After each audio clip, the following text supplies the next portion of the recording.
Now, I know that Game Week 24 isn't even over yet, but with a double coming up in Game Week 25, there's already plenty to talk about. So here are players to buy and avoid for Game Week 25.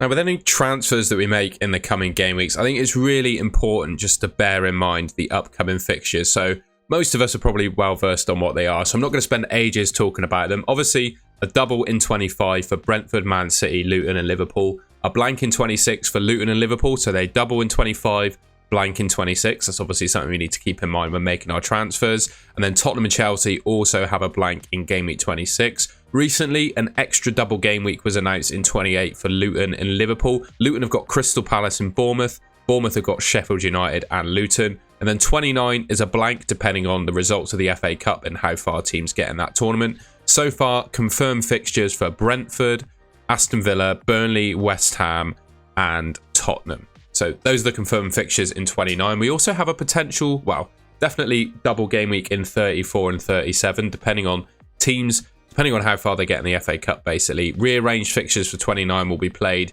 in game week 34 and 37, and there'll also be a blank in 34 for teams that reach, I believe it's the semi-finals of the FA Cup at that point. So all those things in mind, we need to keep them all in mind, basically, when thinking about our transfers for the coming game weeks. So the first player we have to talk about is Erling Haaland. He is probably the best asset in the game at the moment, right? And especially in Game Week 25, I think he's a genuine triple captain option. He's got the best expected points according to DraftHound for the next 5 game weeks of any player in the game. I think it'd be really scary not to own him for Game Week 25. I think not just down to his ownership, but also the volume of players that are going to be hitting the triple captain on him, basically. And I think he's probably the most nailed Man City attacker as well. We saw that last season, right, when we expected Pep to rotate him and he just kept starting. I think of all the players in the Man City team, he probably covers the least ground. And I think that means that he can be played in pretty much every game. And I think of all the Man City midfielders and attackers, given they're all fit at the moment and Pep Roulette is in strong force, I do feel like Haaland is the most likely to start both games of the double and play the most minutes. Now, I've said it before, but I'll say it again. I really like Ivan Toney. I genuinely think he's one of the best strikers in the Premier League. He's obviously nailed on to start for Brentford. He plays 90 minutes every game, takes penalties with no Mbumo in the game or on the pitch at the moment with his injury. He's taking the free kicks as well. He's obviously got a double in 25. He doesn't blank in 26, and he's got a game in Game Week 29 as well. And there are very few good players, I think, that you can say tick all those boxes. I'd also say he's relatively fixture-proof. His double in Game Week 25 is not great. Liverpool and Man City, right? But he can score against any level of opposition. He's proved that in previous seasons. I think he scored a brace at the Etihad last year. And he's got 4 attacking returns in the 4 starts that he's made so far this season. So he's obviously a good option in really good form. Now, I'm going to try to be as balanced as possible when talking about the next set of players, right? Diogo Jota is first up. I think, you know, his numbers speak for themselves, basically. He has put up some really fantastic numbers for the amount of minutes he's played this season. And he is an absolutely lethal finisher. You can see that with the fact he's basically got double the number of goals compared to his XG. I think he could feasibly start both games of the double, but the devil on my shoulder's kind of saying, will he? Particularly if Salah returns. I think you could see Salah starting 1 game of the double game week and Jota potentially being benched. But I think even off the bench, Jota can be dangerous. And I'd say right now, with the information that we have, I think Jota is probably the best Liverpool player. And I say all that, obviously, with the point that, you know, double game week. So Liverpool have obviously 2 games in Game Week 25, and then they play the Carabao Cup final when Game Week 26 would happen. And you got to think they'll go full strength for the Cup final. So with all that thinking going on, you know, question marks really on basically all of the Liverpool players' minutes, right? But I think of all of them, Diogo Jota, of the midfielders and forwards, will probably get the most minutes. It goes without saying that Darwin Núñez is an option for double game week 25, right? He's putting up some really good underlying numbers and general numbers this season, right? 8 goals, 9 assists from 15 starts. He's put up basically 12 XG and scored just 8 goals. Obviously, he misses a lot of chances. That's something you're just going to have to take on the chin, I think, when you own him. Another interesting aspect, and it will be question marks, particularly obviously when Salah's back in the team, and Salah's going to take them. but Núñez took the last penalty for Liverpool when Salah wasn't on the pitch, and maybe one of the games of 25 without Salah on the pitch, he could take a penalty in that, right? There's an option there of him potentially taking penalties when Salah's not on the pitch, basically. And I just feel like he is due an absolute monster haul at some point. And I'd be scared not to own him, basically, because I think that's coming up. In game week 25, right, could be that time.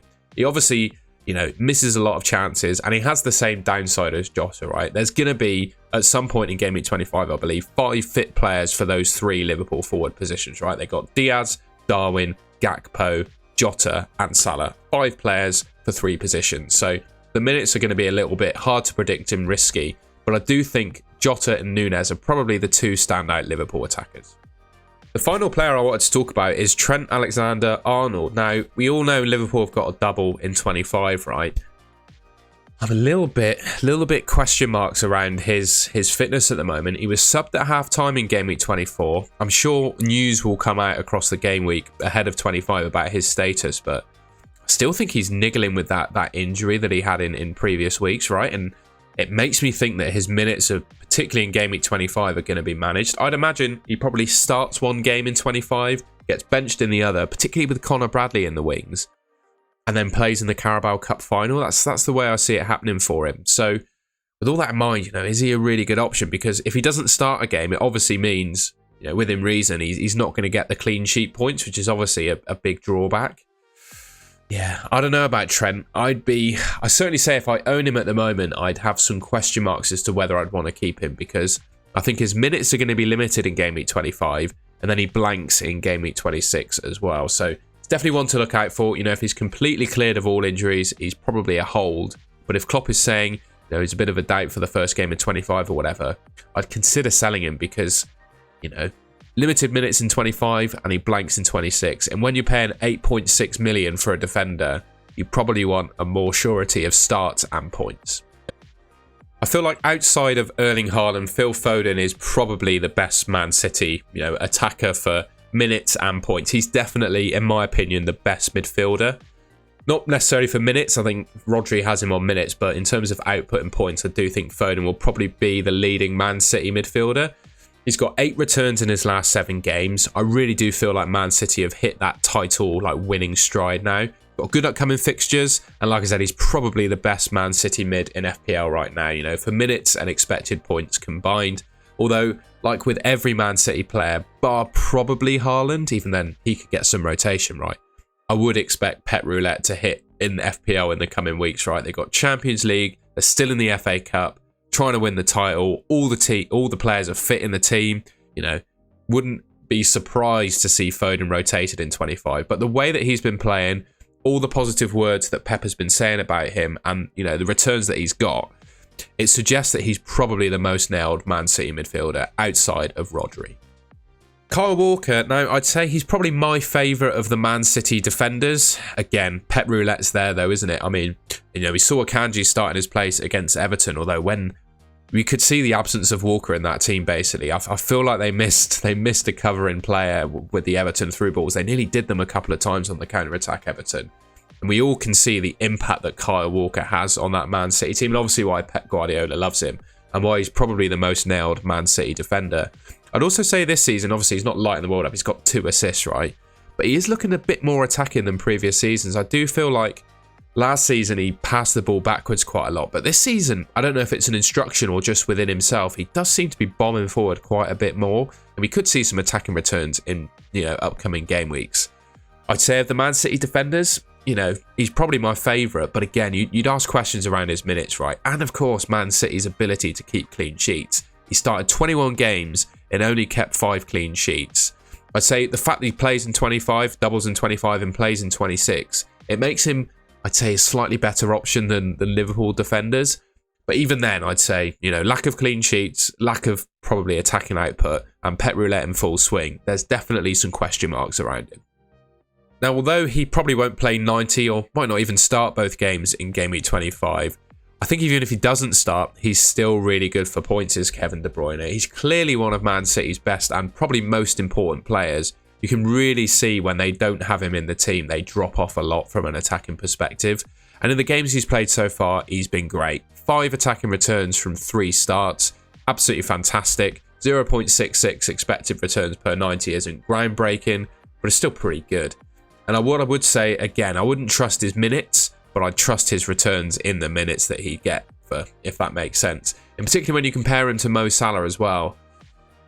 He's not fit as Salah. De Bruyne is. I feel like if you're looking for that premium midfielder for double game week 25, I'd say De Bruyne is probably the one to go for over Salah.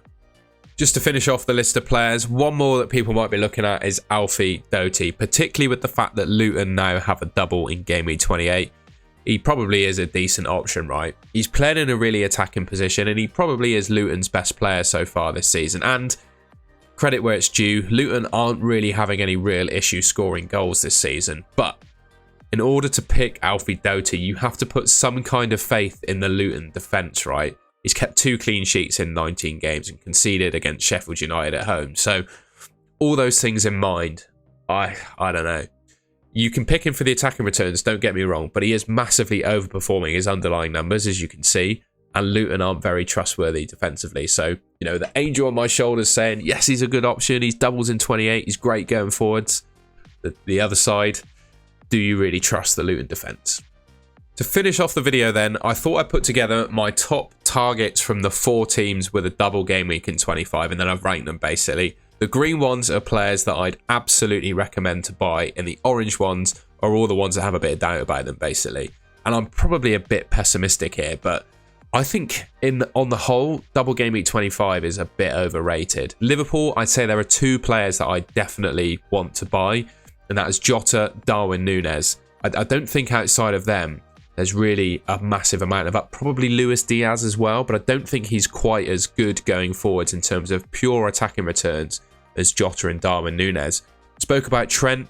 Diaz, I think he's decent, but not quite as good as Jota and Darwin. Virgil van Dijk is good. I think he's going to play both the games of the double, but I'd question Liverpool's ability to keep clean sheets. And in general, I don't think he's going to get really any attacking returns. Salah, we don't know if he's fit. I'd question his minutes. Even if he is confirmed fit for 25, I'd still question his minutes compared to his price. Alisson, well, he's got the flu at the moment. He didn't play in game week 24, although if he is back fit, he could be a decent option. Again, there's risks around his minutes. The same with Robertson, you know, he's being eased back from an injury. Liverpool not looking all that good for clean sheets right now. I'd question his minutes. Like I said, yeah, I'd probably say Jota and Darwin are the outstanding Liverpool players. From a Man City perspective, the 3 that I really like are Haaland, De Bruyne and Foden. Like I said, Haaland and Foden are probably the 2 most nailed for minutes. De Bruyne will probably play less minutes, but we all know how dangerous he can be, even from limited minutes. So, yeah, for that reason, I think those are the 3 outstanding City players. Alvarez, Walker, Ederson and Rodri. Obviously, really like Rodri for his surety of minutes, right? He's probably going to play 90 in both games of the double, and he's not done too badly for attacking returns, but he's not that exciting. Alvarez, obviously, plenty of upside to him, but minutes are risky. Same with Walker and Ederson. I mean, he doesn't get saves bonus, and Man City can't really keep any clean sheets. I'd say Luton have 5 players that you could pick, although I'm not a massive fan of any of them. Doughty, Kaminsky, Barkley, Adebayo, and I just went for Bell as the cheap defender if you've got him. Brentford, I really, really like Ivan Toney. I'll keep banging that drum. If you can get to him, I think he's a really good option. You could go for Mulpie, Pinnock, Flecken or Wisser as well, returning from AFCON. But ultimately, I think Toney's the only real pickable player from Brentford. All right, and that's the end of the video. Obviously, that was double game week heavy and centric around the players, but it makes sense, right? We've got a double game week coming up. I thought that was I hope that was a well-rounded view of the players, right? I haven't just immediately gone like tabloid level, buy this player, etc. Because I think apart from probably Haaland and Toney, they all kind of have their downsides to them. So yeah, I tried to explain that in the video. I do think double game week is a nice opportunity, but I think it's important not to get carried away because, well, with Man City and Liverpool doubling, you know, the minutes, they could be limited on some of these players. And that's always a doubt, I think, around the double game week. I don't think I'd be taking major hits to change my team to absolutely bank on the double. I'd be a bit conservative, I think, with some of my transfers. Anyway, if you enjoyed the video, please leave me a like rating. Subscribe to the Golden Goal channel, which should be just there. I hope you enjoyed the Saturday evening video. And yeah, subscribe there.